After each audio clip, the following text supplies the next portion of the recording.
ഇറങ്ങാനും പൊട്ടിയാലുള്ള അവസ്ഥ ചിന്തിച്ചിട്ടുണ്ടോ? പിന്നെ കേരളമില്ല.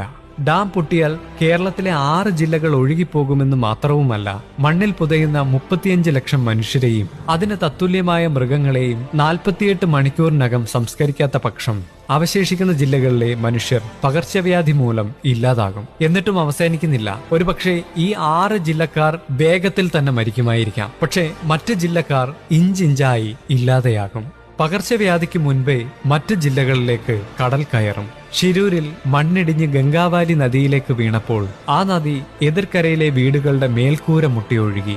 അതിൽ പലരുടെയും ജീവൻ നഷ്ടപ്പെട്ടു. അതുപോലെ 6 ജില്ലകളിലൂടെ ഒഴുകി വരുന്ന കല്ലും മണ്ണും പാറയും ചെളിയും മനുഷ്യരും മൃഗങ്ങളുമെല്ലാം കടലിലേക്ക് ചെന്ന് പതിക്കുമ്പോൾ ആ ആഘാതത്തിൽ കടൽ എതിർദിശയിലേക്ക് ആഞ്ഞടിക്കുകയും ശേഷം തിരിച്ച് അതേ ശക്തിയോടെ കേരളക്കരയിലേക്ക് കയറുകയും ചെയ്യും.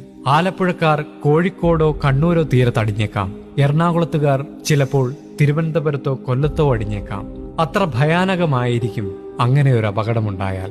മാധവ് ഗാഡ്ഗിലിന്റെ വാക്കുകൾ തെറ്റിയില്ല. അദ്ദേഹം ചൂണ്ടിക്കാട്ടിയ മേപ്പാടി ഭാഗത്തെ ഗ്രാമങ്ങളിലാണ് ഇപ്പോൾ ഉരുൾപൊട്ടലുണ്ടായിട്ടുള്ളത്. ഇനിയും പല സ്ഥലങ്ങളും അവശേഷിക്കുന്നു. അതിലേറ്റവും ഭയാനകം പെരിയാർ മേഖലയാണ്. ഇത് ജനങ്ങളെ ഭയപ്പെടുത്താൻ പറയുന്നതല്ല, ഇതിന്റെ ഗൗരവം മനസ്സിലാവാത്ത ചില ആളുകളിലേക്ക് എത്തിക്കുക എന്ന ഉദ്ദേശം